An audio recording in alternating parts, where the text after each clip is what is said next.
Today, we are privileged to have a respected dignitaries in these foundations, starting with Rameshwar Lalji Kabra and Ratni Devi Kabra, my grandfather, grandmother, founder of HEMA Foundation. Not yet, sir. Please be continue. Shri Mahendraji Kabra, Managing Trustee, HEMA Foundation. नमस्कार, आप सबका स्वागत करता हूं। Shrimati Anita ji Maheshwari, trustee and creative director, Hema foundation.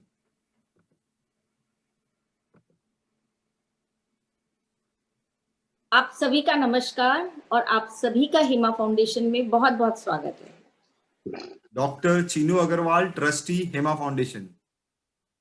प्रणाम सभी को मेरा। बहुत हर्षित हूँ आज यहाँ उपस्थित रहकर सभी का स्वागत करती हूँ। Doctor Nagpal Singh ji, academic director, Hema Foundation. नमस्कार, आप सभी का अभिवादन। Thank you so much. Ashok ji Motwani, founder, Diaspora times.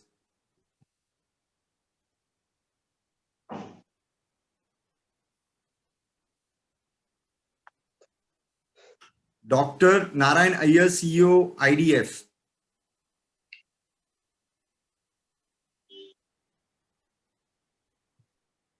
Shri Rajkumar ji Kalia, president, Akhil Bharatiya Mahila Yuva Sangathan. नमस्ते जी, जय Shri Krishna. Shri Ashish ji Maheshwari, secretary, Akhil Bharatiya Maheshwari Yuva Sangathan.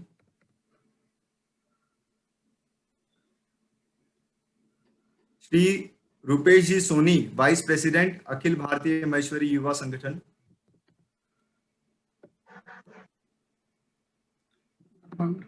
Shri Vikas ji Agarwal, Ramnagar area chairperson. Not found, sir. Ruma ji Desai, rotary club. नमस्कार सभी को, नमस्कार। श्री आलोक जी अग्रवाल, एकल युवा, Hyderabad.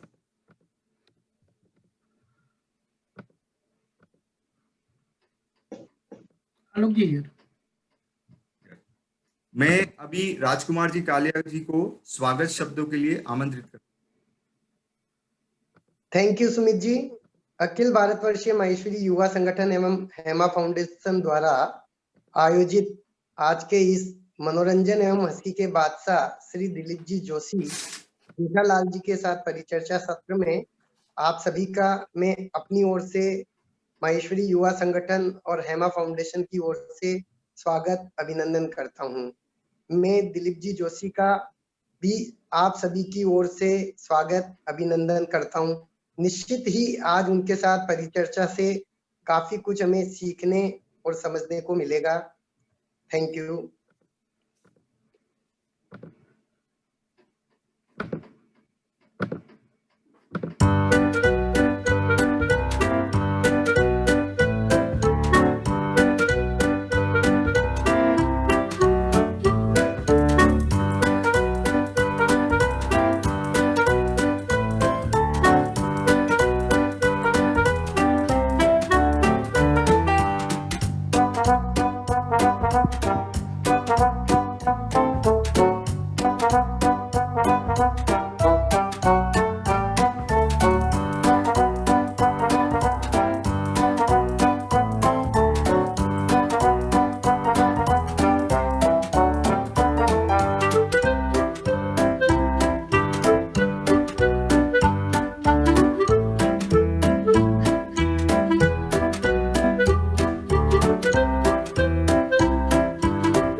Goes to my brother's favorite, my family's favorite, Dilip Joshi as Jethalal, Tarak Mehta Ka Ulta Chashma.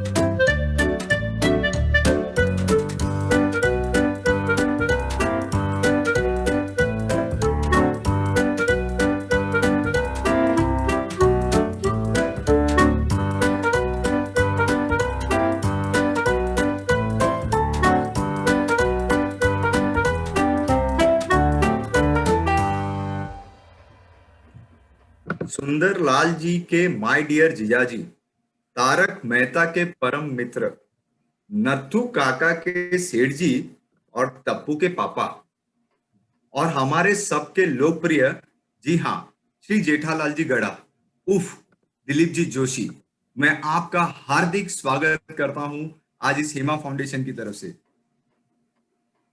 Thank you Sumit ji, नमस्कार आप सबको।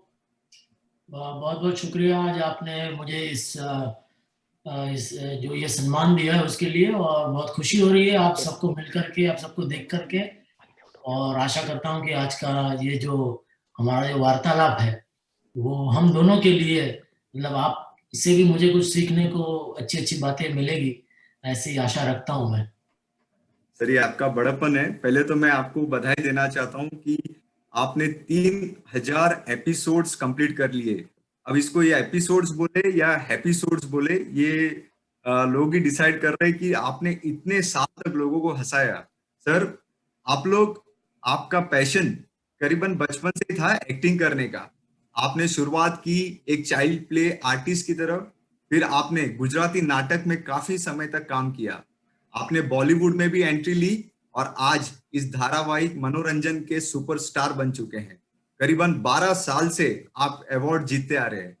कहीं ना कहीं एक सक्सेस जर्नी में हर इंसान को संघर्ष का भी सामना करना पड़ता है और गुजरना भी पड़ता है। मैं आपसे विनती करता हूं कि आप मुझे या हमें, हमारे उपस्थित सभी दर्शकों को यहाँ पे संघर्ष और इस सफल यात्रा से परिचित कराएं। जी जरूर। देखिए, आप चाहे किसी भी फील्ड में हो, संघर्ष तो जरूरी होता है और होता ही है। मतलब जो एक सेइंग है कि there is no shortcut to success, मतलब आपको सफलता पाने के लिए कोई उसका शॉर्टकट है ही नहीं। जैसे सोना भी सोना तब बनता है जब वो आग में तपता है, और उसी का मजा है। आज मैं भी समझता हूँ कि भगवान की बहुत कृपा रही है हम सब के ऊपर, कि आज मैं, जैसे आपने कहा कि मैं एज चिल्ड्रंस प्ले करता था 12 साल की उम्र से, और तब से शौकिया तौर पे थिएटर में, गुजराती थिएटर करता रहा था रादर 2007 तक।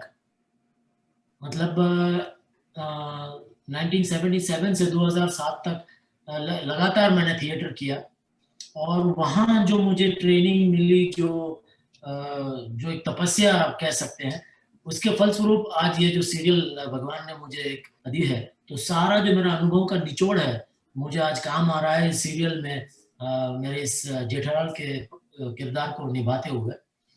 तो बेशक, और आज भी, मतलब जब सीरियल मिली उसके बाद भी, आज भी 12 साल के बाद भी संघर्ष खत्म नहीं हुआ है। मतलब क्योंकि क्या है कि देखिए, लोगों के एक्सपेक्टेशंस दिन ब दिन बढ़ते ही जाते हैं, तो जो सक्सेस है उसको टिकाने के लिए अभी आपको मेहनत करनी पड़ती है, पहले से ज्यादा डबल मेहनत करनी पड़ती है। तो आज भी हम 12-12 घंटे शूटिंग करते हैं, और क्योंकि ये रोज की सीरियल है तो रोज लगभग हमें शूटिंग करना पड़ता है, और मेहनत आज भी उतनी, मैं तो कहता हूँ जब शुरू किया था उससे कई ज्यादा मेहनत आज भी हमें करनी पड़ती है। और उसकी कोई कंप्लेन नहीं है, क्योंकि लोगों के इतने आशीर्वाद मिले, इतना दिल से लोग दुआ देते हैं, कि मैं समझता हूँ कि ये सबसे बड़ी उपलब्धि है। क्योंकि देखिए, पैसा तो हर कोई कमा लेता है, लेकिन लोगों के जो आशीर्वाद है, लोगों का जो प्यार है, वो मिलना, वो पाना, मैं समझता हूँ कि प्राइसलेस है। और भगवान ने हमें इस लायक बनाया है कि आज न सिर्फ हिंदुस्तान में बल्कि पूरे विश्व में जहाँ भी हमारी ये इंडियन चैनल्स आ रही है, तो हर कोई, मतलब चाहे वो बच्चा हो या बुजुर्ग हो या लेडीज हो या अपर क्लास का हो या मिडिल क्लास का हो या लोअर क्लास का, हर कोई, मतलब ये एक तरह से आप कह सकते हैं कि एक चमत्कार है जैसा हो गया है, कि हर किसी को ये सीरियल और ये किरदार इतना पसंद आ रहा है कि मैं तो भगवान के सामने नतमस्तक हूँ कि उन्होंने मुझे ये मौका दिया। और मतलब आज भी मैं हम सबको इतनी तंदुरुस्ती भी दी कि आज भी 12 साल के बाद लगातार हम लोग आज भी लोगों को हंसा पा रहे हैं। क्या बात है दिलीप जी।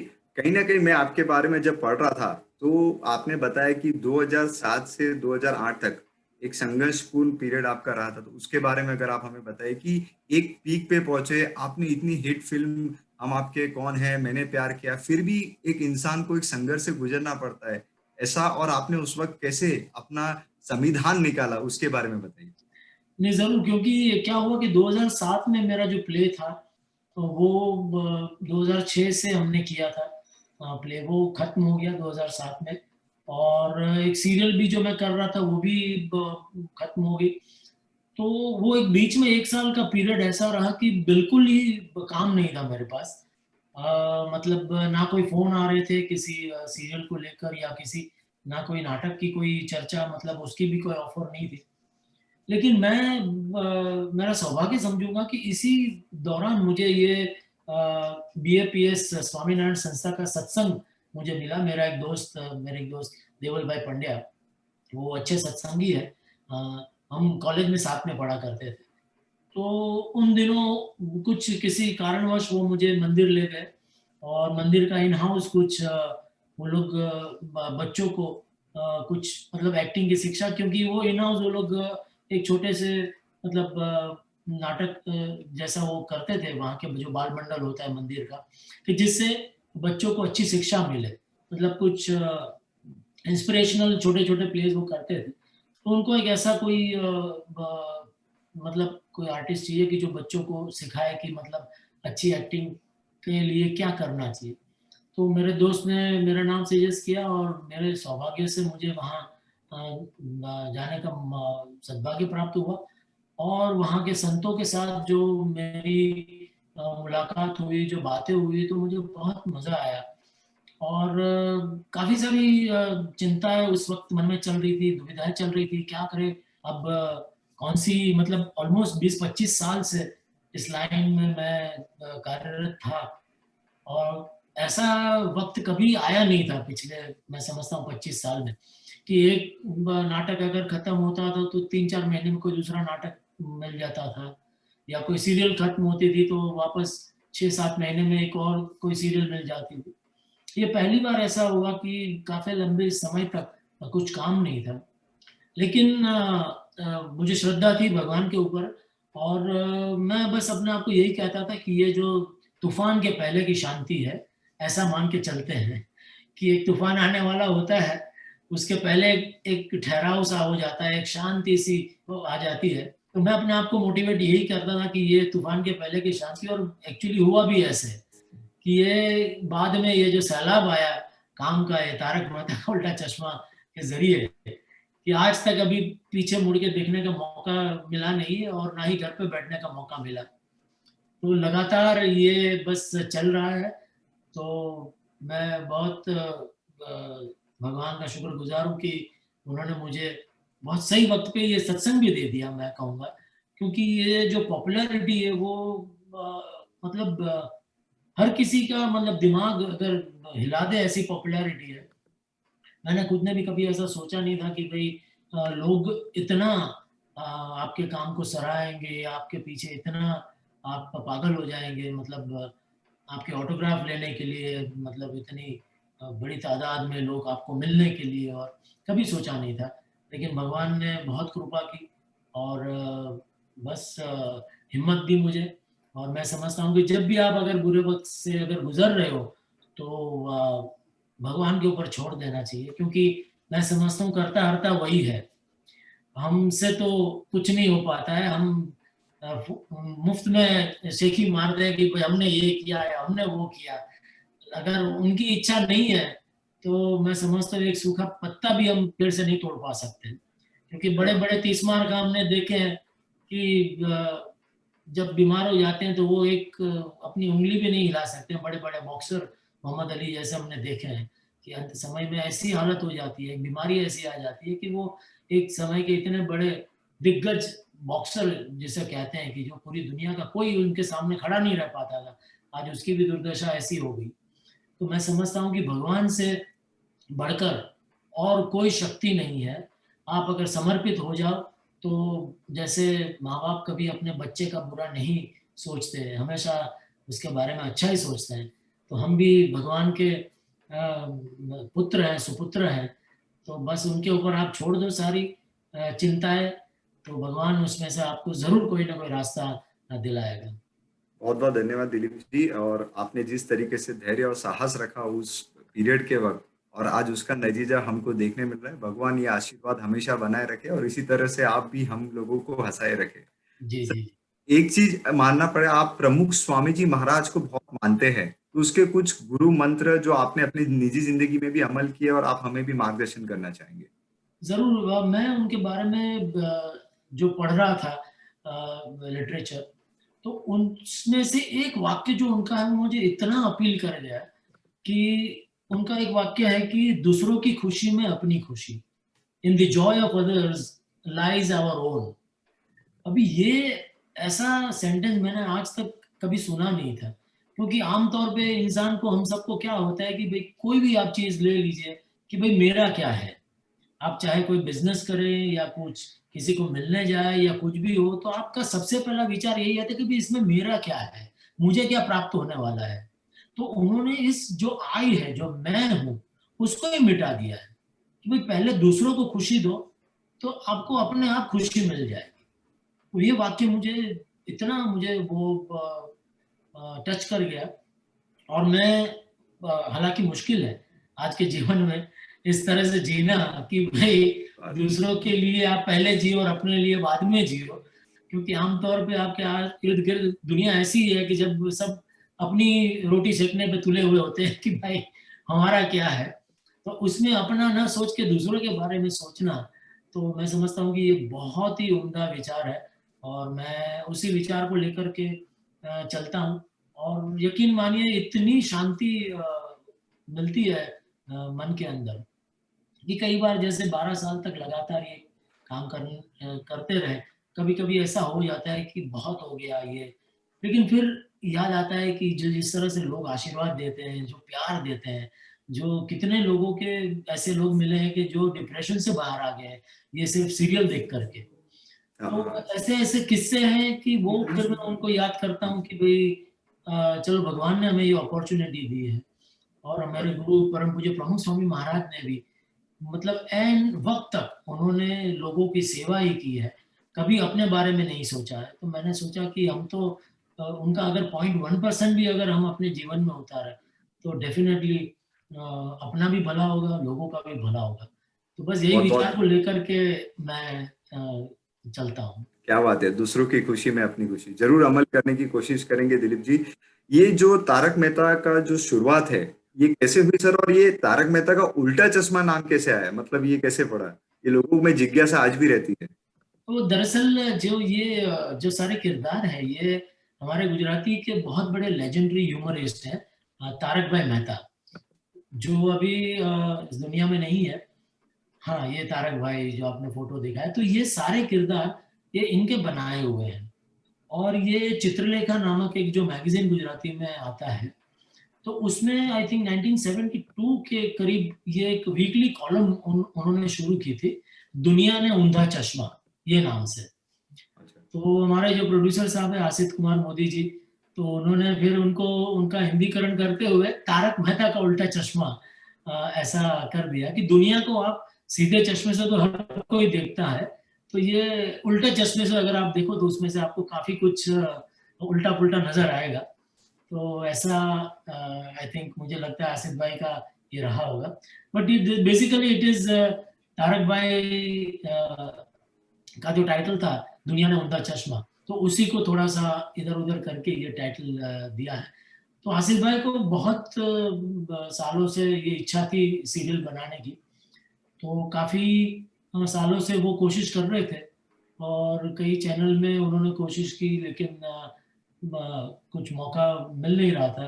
फाइनली सब टीवी ने उनको ये मौका दिया और रेस्ट इज हिस्ट्री। आज देखिए कहाँ से कहाँ पहुंच गए। सर आप जब चालू किया था आपको कॉन्फिडेंट था कि इतने एपिसोड सब लोग कोई ना कोई एक लक्ष्य लेके चलते, तो आपका लक्ष्य क्या था कि हम लोग को इतने एपिसोड तो कम से कम करने हैं? नहीं, हमारा लक्ष्य देखिए सिर्फ एक ही था कि भाई हम जो भी करें पूरी निष्ठा से करें और अच्छा काम करें, और बाकी सक्सेस तो बस हमने ऊपर वाले के हाथ में छोड़ दिया था कि हम अच्छा काम करेंगे तो लोग सराहेंगे, और वैसा ही हुआ। क्योंकि तभी देखिए सब टीवी की जो व्यूअरशिप थी वो भी बहुत ही कम थी, मतलब कोई सब टीवी देखता भी नहीं था शायद, उन दिनों बहुत कम लोग देखते थे। तो ऐसे में बस हमारा उद्देश्य आसिफ भाई का हम सबको ब्रीफ यही था कि भाई हम जो भी करें पूरी निष्ठा से करें, पूरी लगन से करें और एकदम कड़ी मेहनत से करें कि भाई कुछ भी हमें ये 19-20 नहीं चलाना है। जब तक हमको ये ना लगे कि ये बेस्ट हो गया है तब तक हमको मेहनत करनी है। और आज भी मुझे लगता है कि हमारा मतलब सबका रवैया यही है, हर एक डिपार्टमेंट का, और इसीलिए शायद इतने लंबे समय तक चल रही है ये सीरियल, और आगे भी शायद इसीलिए चलेगी क्योंकि सब लोग बहुत मेहनत करते हैं। आज भी कोई किसी ने भी सक्सेस को टेकन फॉर ग्रांटेड नहीं लिया है कि चलो अभी ये सक्सेसफुल हो गया है तो कुछ भी करो चल जाएगा, ऐसा नहीं है। आज भी हम सब, जैसा मैंने कहा कि पहले की तरह डबल मेहनत करते हैं।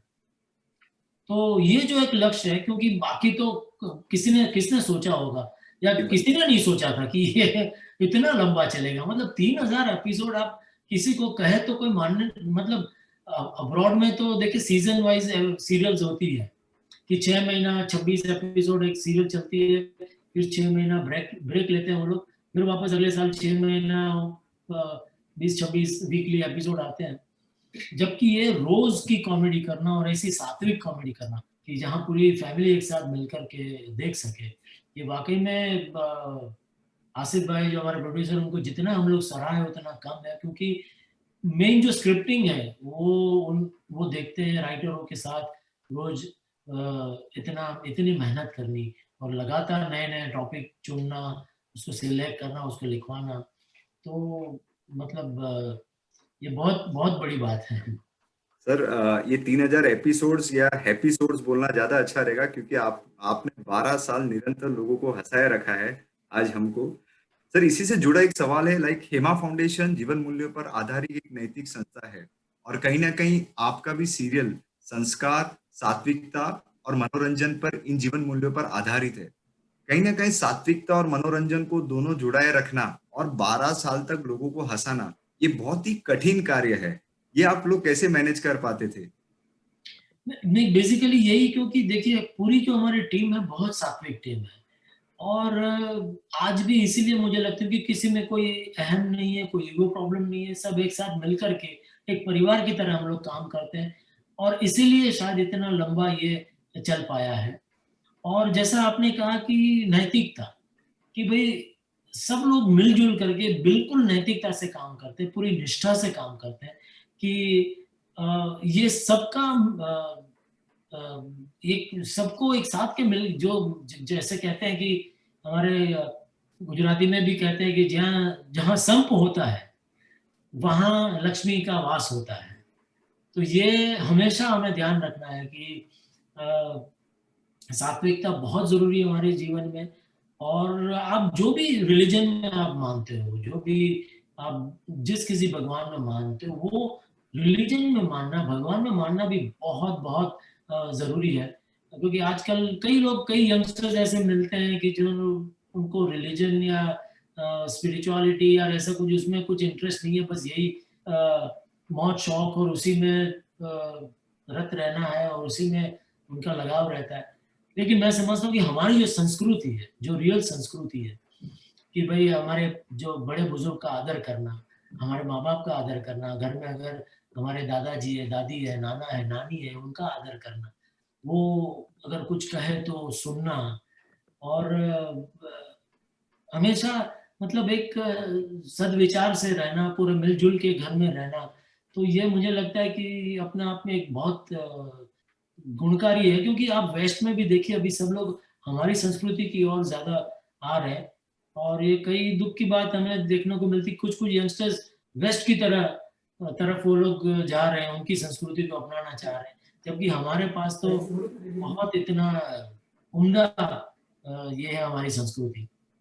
ठीक बात है जी। एक चीज समझने की, गोकुल धाम ये जो सोसाइटी है एक परिवार बन चुका है और काफी लोकप्रिय हो चुका है। आज हम भी बम्बई जैसे शहर में रहते हैं और बहुत सारी सोसाइटीज है, लेकिन कहीं ना कहीं गोकुल धाम नहीं बन पाते। आपको क्या लगता है हमको सोसाइटी में क्या करना चाहिए जिससे हम भी गोकुल धाम की तरह रह सके? मुझे लगता है जो गोकुल धाम की विशेषता है और सब पात्रों की जो विशेषता है वो है इनोसेंस। वो देखिए आज भिड़े और जेठालाल या उन दोनों के बीच में कभी अगर मतलब तूता हो जाती है या नोकझोंक हो जाती है, but end of the day दोनों साथ में है। कोई दिल पे नहीं लेता, कोई मन में नहीं रखता, कोई मतलब कड़वाश नहीं है उनके मन में। एक दूसरे के प्रति सच में एक जैसे कहते हैं कि प्यार है, प्रेम है, कि वो नोकझोंक तो देखिए हर एक घर में भी होती है। अगर हम घर में रहते हैं, घर में अगर 6-7 सदस्य हैं, 8 मतलब होते हैं, तो कभी मतलब विचारों में मतभेद आ सकते हैं, लेकिन मनभेद कभी नहीं होता। कि हमारे फैमिली मेंबर्स है, कभी आप मतलब अपने मम्मी डैडी से या दादाजी या किसी से कभी विचारों में आपको शायद मतभेद आ सकता है, लेकिन इससे ये नहीं कि आप एकदम झगड़ा करके घर छोड़ के आप निकल जाएंगे। मनभेद नहीं होना चाहिए। तो मैं समझता हूँ कि गोकुल धाम जो सोसाइटी की जो विशेषता है वो सबकी इनोसेंस है, कि सब के कभी कभी विचार में मतभेद आते हैं लेकिन किसी का मनभेद नहीं है। बहुत बहुत अच्छे से बताया, मतभेद है, मनभेद नहीं है। हम भी कोशिश करेंगे हमारी सोसाइटीज में अमल करने की इसकी। सर, आपने एक व्यापारी का किरदार निभा रहे हैं इस सीरियल में और सब लोगों को हंसा भी रहे और मनोरंजन भी कर रहे हैं। कहीं ना कहीं हम सब भी यहाँ पे बहुत सारे व्यापारी बंधुओं देख रहे हैं आज इस हिम शिखर पे। कहीं ना कहीं हम लोग आज कंपटीशन में इतने स्ट्रेसफुल हो जाते हैं कि मनोरंजन अपनी जिंदगी से भूल जाते हैं। आपका सीरियल देखते हैं तो हम खुश तो हो जाते हैं, लेकिन उसके बाद वापस निजी जिंदगी में वो स्ट्रेस लाइफ चालू हो जाती है। कैसे हम हमारी निजी जिंदगी में मनोरंजन और इस तरीके से रह सकते हैं, आप हमें प्लीज मार्गदर्शन दीजिए। नहीं देखिए, मेरा तो मैं जो अपने परम पूज्य प्रमुख स्वामी महाराज से जो सीखा हूँ कि उनका यही था कि उन्होंने आज इतने बड़े बड़े मंदिर बनाए पूरे विश्व में। दिल्ली में अक्षरधाम बनाया, गांधीनगर में अक्षरधाम बनाया, न्यू जर्सी में अभी बहुत बड़ा अक्षरधाम बन रहा है, और करीब 1100 से 1200 मंदिर उन्होंने बनाए हैं। और इतना हर जगह इतना सत्संग की मतलब इतनी बड़ी ये संस्था है, लेकिन उनका यही कहना है कि मैं कभी काम का बोझ अपने सर पे लेता नहीं हूँ। मैं सुबह उठता हूँ, भगवान से प्रार्थना करता हूँ कि आज बस मुझे शक्ति देना कि आज के दिन की जो भी मेरे हिस्से में जो काम आए मैं पूरी निष्ठा से वो मैं निभा पाऊँ। और दिन के अंत में वापस मैं भगवान को नतमस्तक करके वो जो काम की जो भी फाइल है उनके चरणों में रख देता हूँ कि भाई मैंने पूरी निष्ठा से अपनी कोशिश की, अगर कोई गलती हो गई हो तो माफ कर देना और मेरी बुद्धि को सद्बुद्धि देना कि दोबारा मैं ऐसी गलती ना कर सकूं। तो वो कहते हैं वो कभी किसी चीज का श्रेय अपने ऊपर लेते ही नहीं थे। वही कहते थे कि भाई आपने बोला नहीं, मैंने नहीं बना, ये तो जो भी है हमारे गुरु के आशीर्वाद है, भगवान का आशीर्वाद है, वो ही करते हैं सब। तो मुझे लगता है ये सबसे बेस्ट जो है। अभी प्रॉब्लम कब आता है कि जब हम बहुत अपने काम को बहुत सीरियसली ले लेते हैं, बहुत उसका बोझ अपने सर पे ले लेते हैं, उसका बहुत स्ट्रेस ले लेते हैं, और इतना स्ट्रेस की जरूरत नहीं है। और मैं समझता हूँ अगर आप ठंडे दिमाग से सोचे तो हर एक प्रॉब्लम जो आता है उसका कोई ना कोई सोल्यूशन होता ही है। तो हम अगर शांत दिमाग से सोचे तो उसका हल जरूर मिल जाता है। और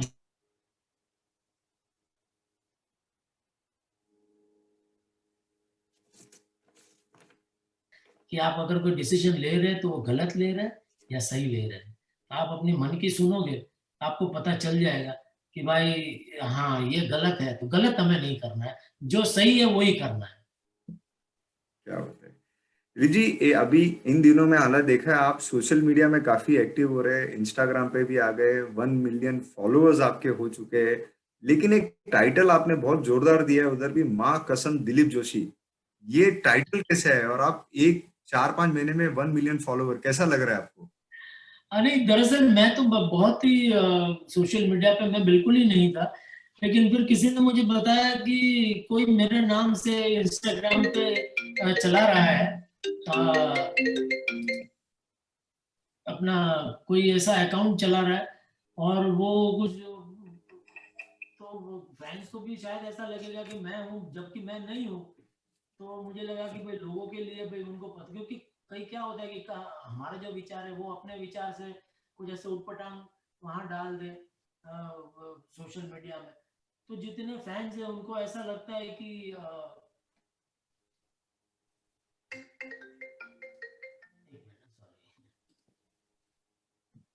तो इसलिए फिर मैंने बोला चलो एटलीस्ट लोगों को पता चले कि भाई ये डुप्लीकेट है, ये मैं नहीं हूँ। तो उसकी वजह से मैंने ऐसे ही डाला। तो अभी मुझे तो आता नहीं था, मेरे बच्चों ने सिखाया कि भाई ऐसा ये करते हैं, ऐसा करते हैं। तो वैसे फिर हम लोग वो नाम उसमें रखना पड़ता है, तो नाम तो कोई मिल ही नहीं रहा था, इतने सारे दिलीप जोशी इन अकाउंट्स थे, अभी क्या करें। और इतने सारे मेरे नाम से ही कितने लोगों ने डुप्लीकेट अकाउंट बना के रखे हैं। तो मैंने ऐसे बैठे बैठे फिर 1-2 घंटा हम लोग रात को बैठे थे, फिर मैं तो परेशान हो गया, सुबह शूटिंग पे भी जाना था, बोला छोड़ो ये सब क्या अभी।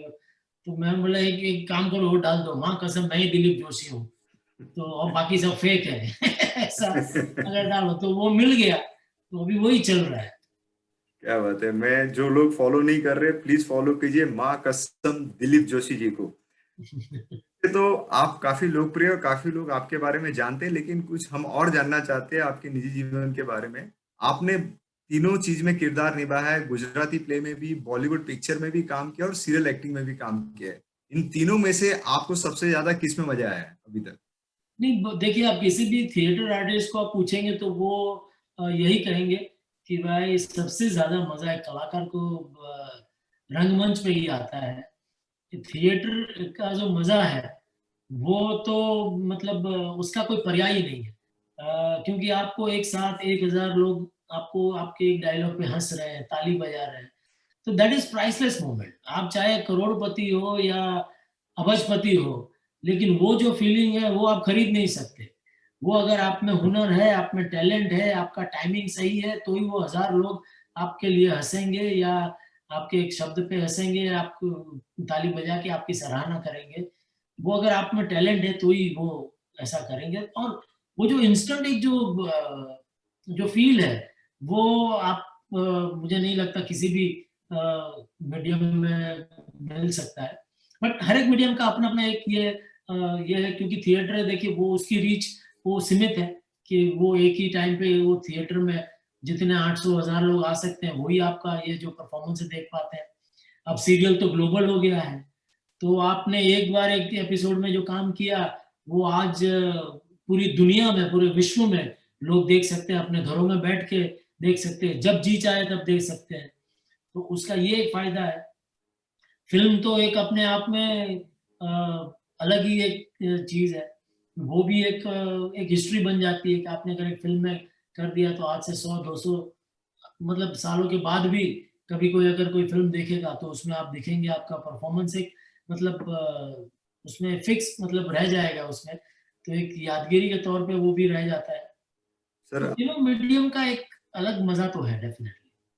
सर आपने डायरेक्शन भी किया हुआ एक प्ले का, बापू तमे कमाल करो, ये प्ले सो सबसे क्लोज जो हार्ट के आप प्ले है वो कौन सा है आपके लिए?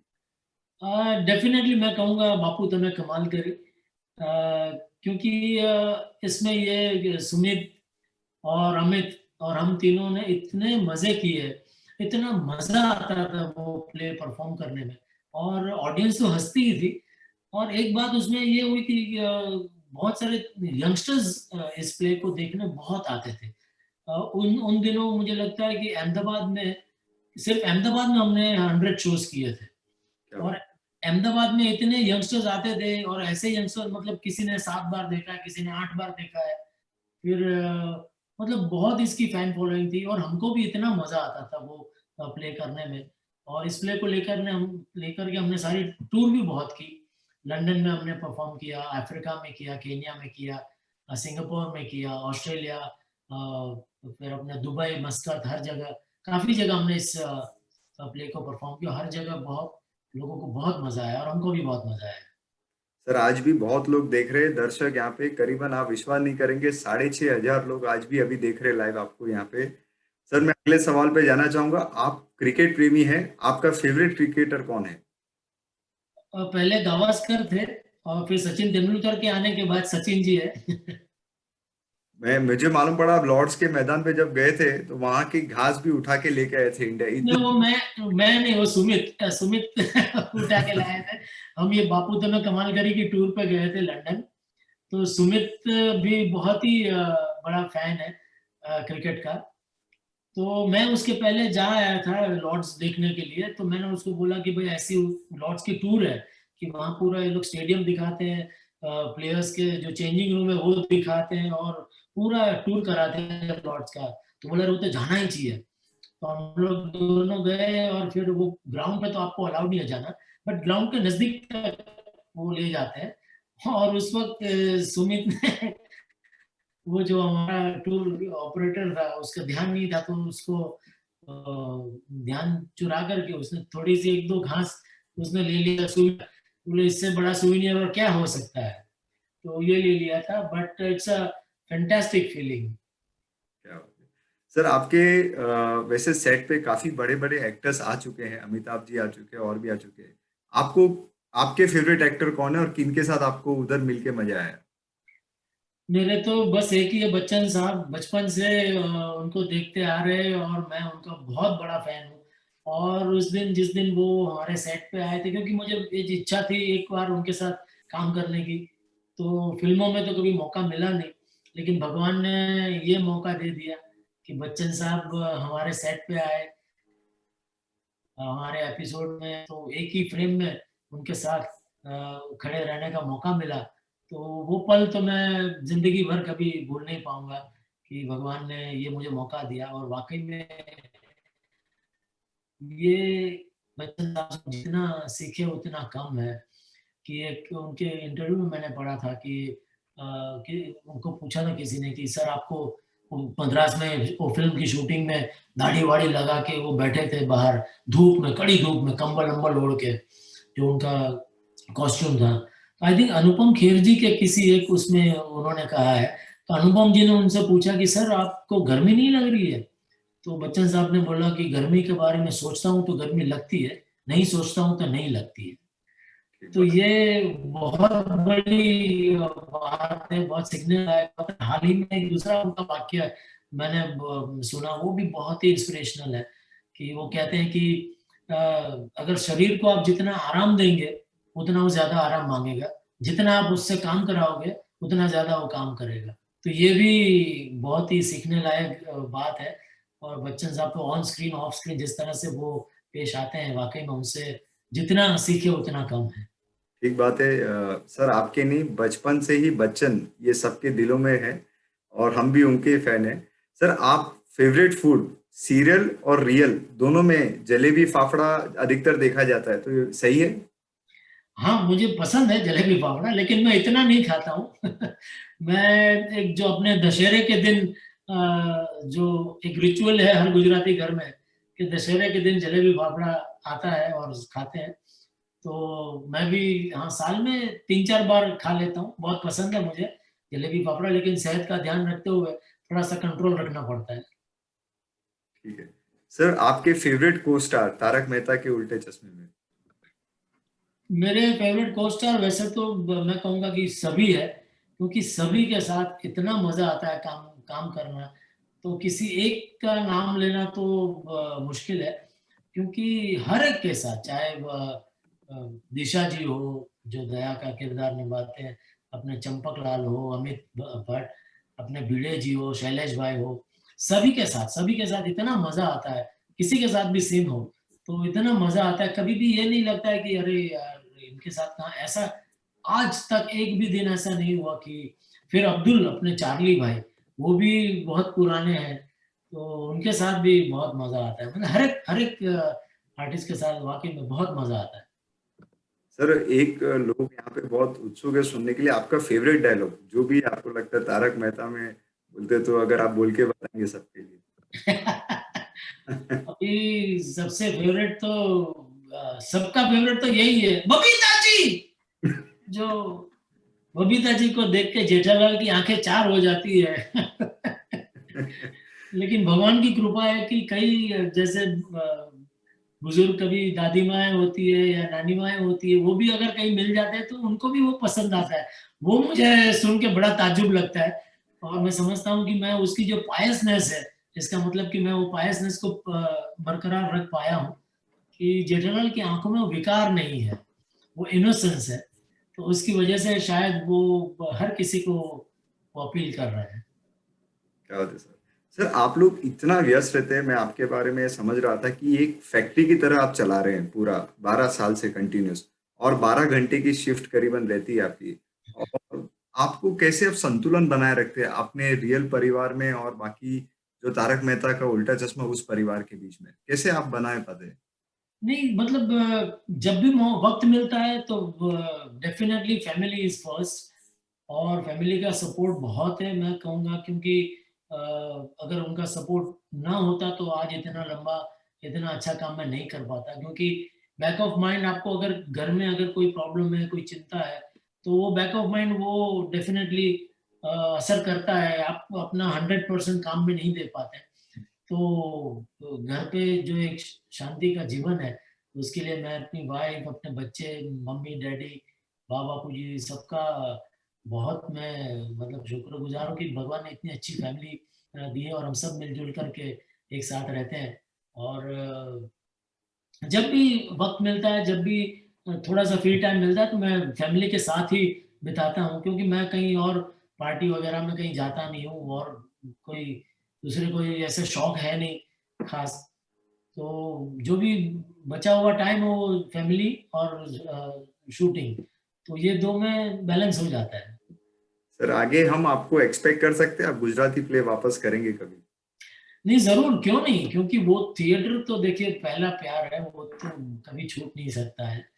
वो आज की डेट में भी देखिए नसीर भाई आज इतनी मतलब इतने बड़े कलाकार, इतनी बड़ी उम्र के बावजूद भी वो रेगुलर अभी थिएटर करते हैं। परेश भाई, परेश रावल, वो भी एक मेरे आदर्श है। वो भी बीच बीच में जब भी मौका मिलता है वो थिएटर करते हैं। तो थिएटर तो कभी छूटेगा नहीं, वो तो अल्टीमेटली तो वही करना है। जब भी ये तारक मेहता जब जब तक चलता है ठीक है, उसके बाद तो थिएटर तो करेंगे डेफिनेटली। क्या बात है कि सर। सर यहाँ पे ऑडियंस काफी उत्सुक है और बहुत सारे सवाल आ रहे हैं। मैं चाहता हूँ कि ऑडियंस में से बच्चे जो भी एक दो सवाल आपसे डायरेक्ट पूछना चाहते हैं, क्योंकि आप इतने लोकप्रिय है और बच्चे काफी उत्सुक है आपसे सवाल पूछने के लिए। एक श्लोक अटल करके हाथ ऊपर रखे, उनको सवाल पूछना है आपसे सर।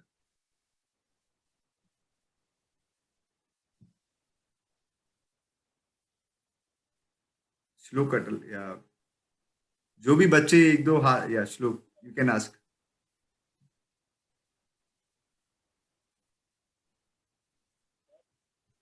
श्लोक you can ask the question to sir. शायद म्यूट है उनका, म्यूट है।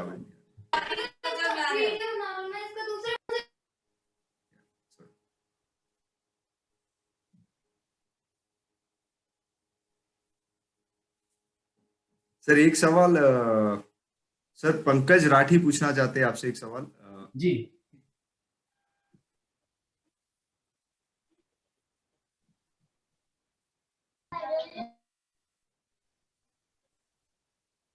पंकज जी आपका सवाल प्लीज। हेलो दिलीप जी। हाँ जी नमस्कार, बोलिए बोलिए पंकज जी। हाँ पंकज राठी कलकत्ता से। हाँ जी पंकज जी बोलिए बोलिए। सर दया बहन वापस कब आएगी? मैं भी आपसे यही पूछ रहा हूँ। अभी जेठालाल पद्मावती भोजनालय का खाना खा करके थक गया है। हाँ लोग देख देख के थक गए हैं। नहीं बस हम सब यही उम्मीद लगा के बैठे हैं कि बहुत जल्द आ जाए, और बस भगवान से यही प्रार्थना। पर उनके भी जैसे उनकी बेटी छोटी है, इसलिए उन्होंने मैटरनिटी लीव जो ली थी, तो we should also respect her priorities as well.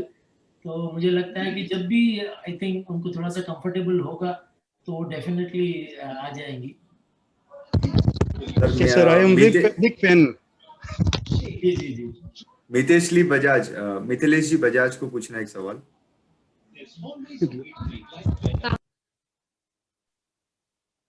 Sir few questions and then मैं अंकल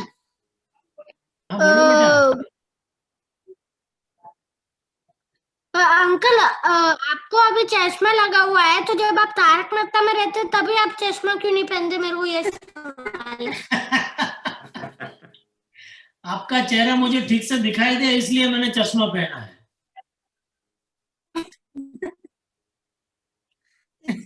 अच्छा, हाँ, मुझे आप बहुत पसंद है। एक अल्पेश महेश्वरी जी है, उनका भी प्रश्न है। अरे देखो देखो। एक आखिरी 2 प्रश्न मैं ले पाऊंगा। अल्पेश जी महेश्वरी या गुजरात से।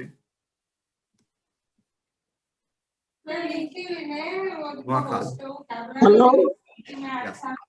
अल्पेश जी प्लीज दिलीप सर, हाँ जी बोलिए अल्पेश जी। કેમ છો? મજામાં?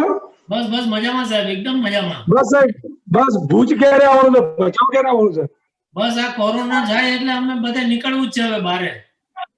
અચ્છા અચ્છા, બસ તમારી આતુરતાથી રાહ જોઈ છે। મારા શાંત રુદ્ર વાત કરે છે। हाँ जी हाँ जी। Hi uncle. કેમ છે બેટા? જય સ્વામિનારાયણ।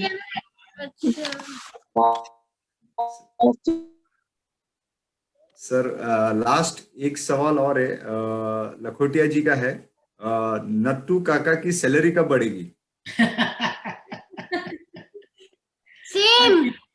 कितनी बार तो मैंने उनको बोला कि अभी बढ़ाते हैं, तो अभी वो सामने से मना कर देते हैं। तो अभी यार एक व्यापारी तो भाई अल्टीमेटली जेठालाल व्यापारी है। लेकिन एक है कि जेठालाल देखिए जब भी कुछ उनको जरूरत पड़ी है तो वो एज अ फैमिली मेंबर उनके साथ खड़ा रहा है। बीच में तो एक वो कहानी हमने की थी जब बाघा की वो सगाई करनी थी बावरी से, तो तब तो नौकर तक बन गया। अभी कोई सेठ इतना तो नहीं करेगा अपने यहाँ जो एम्प्लॉई है उसके लिए। तो इनका जो रिलेशन है वो एक नौकर और सेठ से बढ़कर रिलेशन है।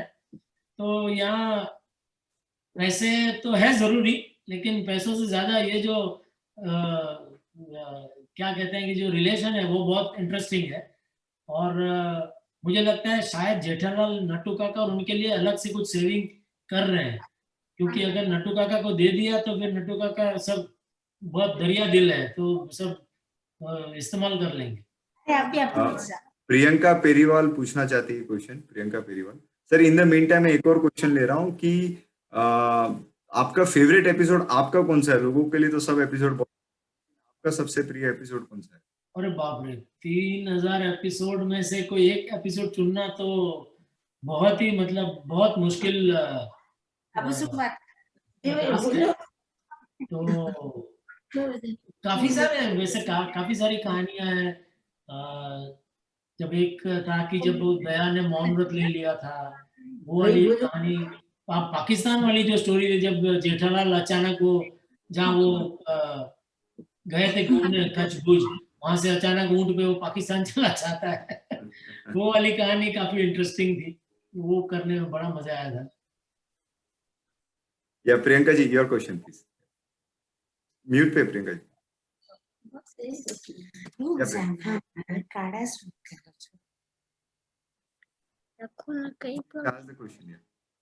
हाँ आपकी आवाज नहीं आ रही, आई थिंक अनम्यूट करना पड़ेगा। Priyanka, you already unmute. You're unmute. Please be continue. No, something issue with your device.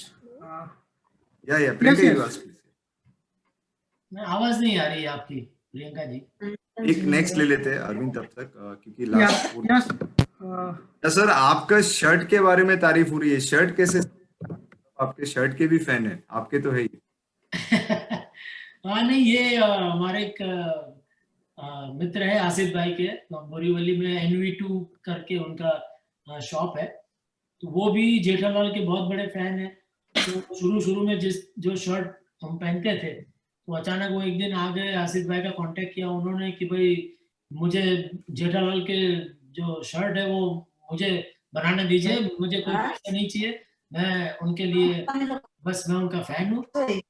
तो जितने भी सारे एकदम एक्सक्लूसिव शर्ट्स है वो सब वो जीतू भाई NV2 के हैं, वो बनाते हैं। बोरीवली वेस्ट में है उनकी NV2 करके, तो वो बनाते हैं सारे। सर पोपटलाल की शादी कब होगी? पोपटलाल की शादी वही अभी, वो तो आसिफ भाई बता पाएंगे। Good sir.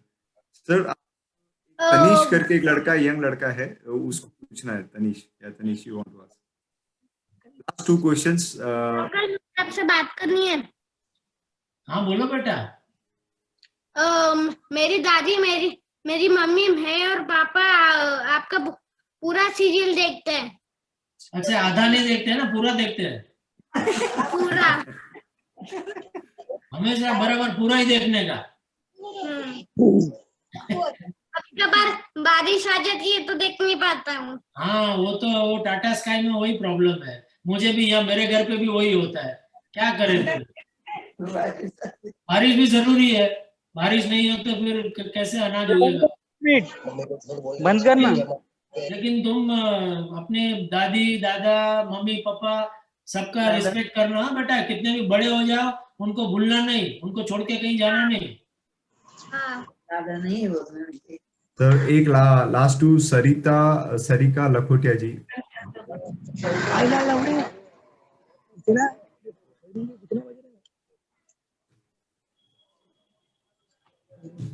हेलो हेलो हाँ जी। अंकल।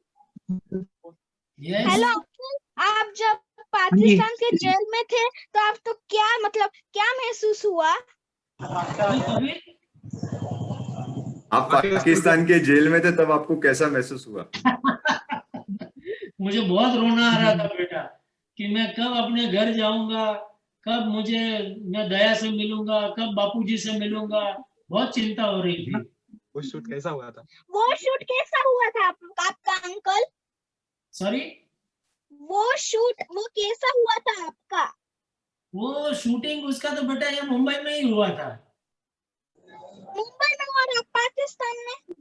हाँ, लेकिन वो दिखाया था पाकिस्तान, लेकिन वो उसका शूटिंग में बहुत मजा आया था। हाँ, मेरी पूरी फैमिली आपका शो देखती। अरे थैंक यू बेटा, थैंक यू। सर एक लास्ट सवाल लूंगा मैं। आपका बिगेस्ट फैन हूँ। थैंक यू बेटा, thank you so much. Thank एक यू। लास्ट सवाल लूंगा सर, अद्विता राहुल बाहेती करके। Hello sir. हेलो, नमस्ते sir, big fan sir. Thank you भाई, thank you so much. Sir बहुत सारे सवाल आ रहे हैं and audience are really excited to how much time you can give us. Last 2 questions we should take sir. Yeah please. दिया करके है। मेरा अनम्यूट ही है, मैं बात कर। सुंदर भाई, Arvind, any of them you can take. Avnish. Yeah we can take one.